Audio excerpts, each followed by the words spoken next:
Assalamualaikum warahmatullahi wabarakatuh. Perkenalkan, nama saya Fadila Zahra dengan NIM 200907501012 dari Prodi Bisnis Digital kelas A.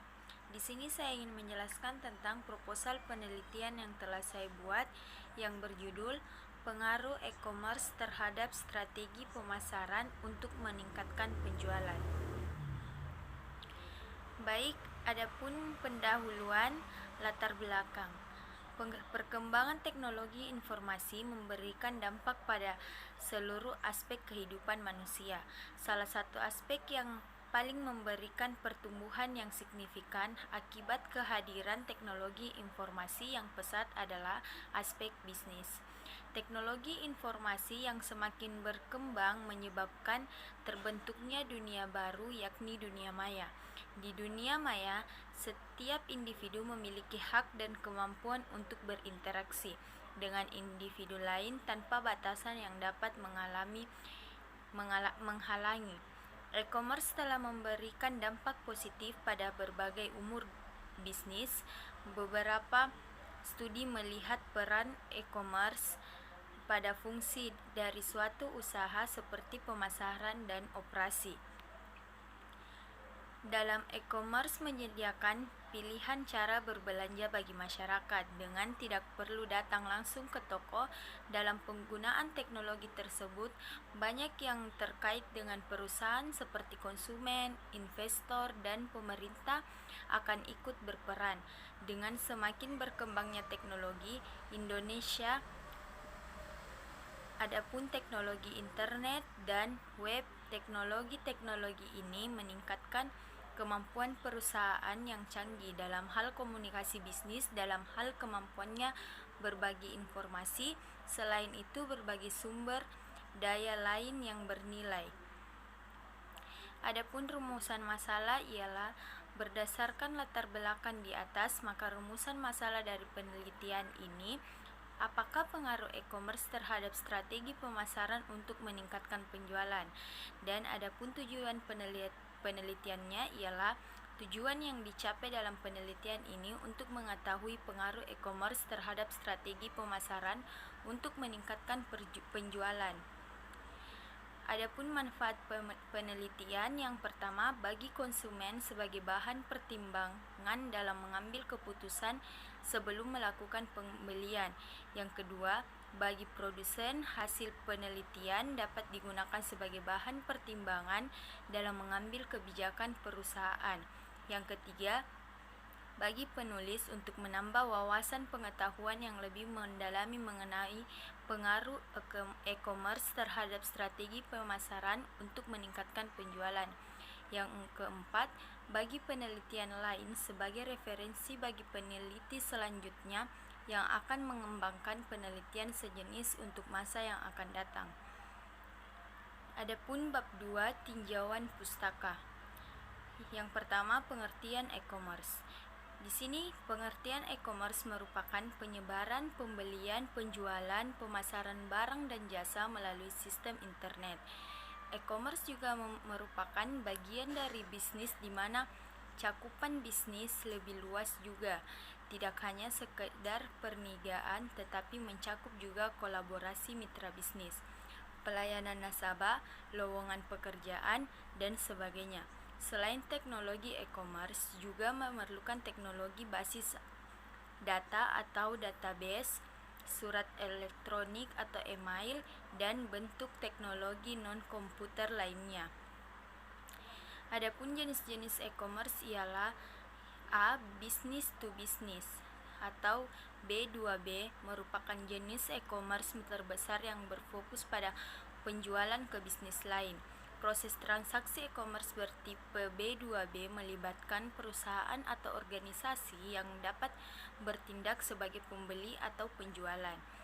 B. Business to consumer atau B2C, merupakan jenis e-commerce yang paling sering dibahas, di mana bisnis ini menjangkau konsumen individual.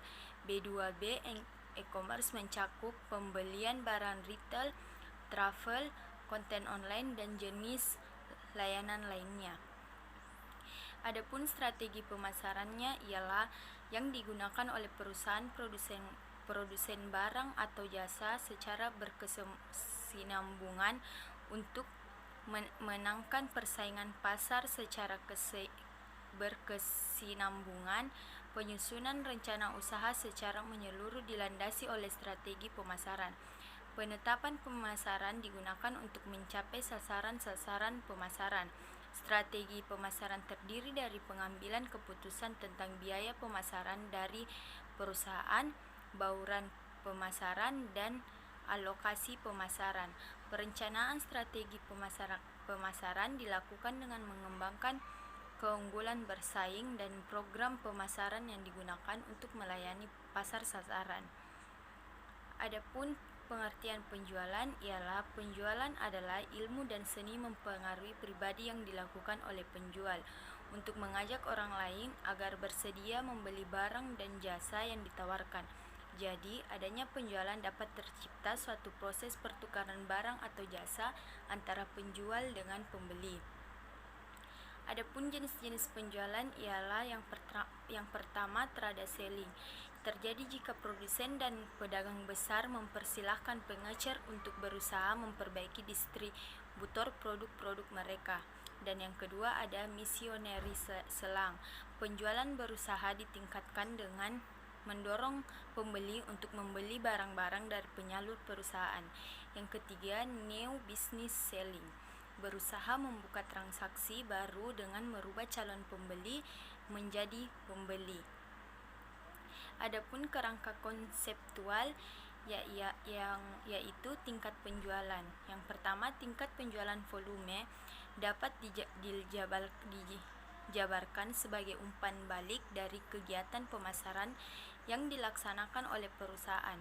Penjualan mempunyai pengertian yang bermacam-macam tergantung pada lingkup permasalahan yang dibahas. Dan yang kedua, tingkat harapan konsumen. Harapan konsumen merupakan keyakinan konsumen sebelum mencoba atau membeli suatu produk yang dijadikan standar atau acuan dalam menilai kinerja produk tersebut. Yang ketiga, tingkat kepuasan konsumen. Kepuasan konsumen didefinisikan sebagai keseluruhan sikap yang ditunjukkan konsumen atau barang dan jasa setelah mereka memperoleh dan menggunakannya. Adapun bab 3, metode penelitian. Yang pertama, lokasi dan waktu penelitian. Penelitian ini dilakukan di Kecamatan Soca, tepatnya di Desa Balipora. Adapun waktu penelitiannya ialah dari bulan Maret sampai Agustus pada tahun 2022.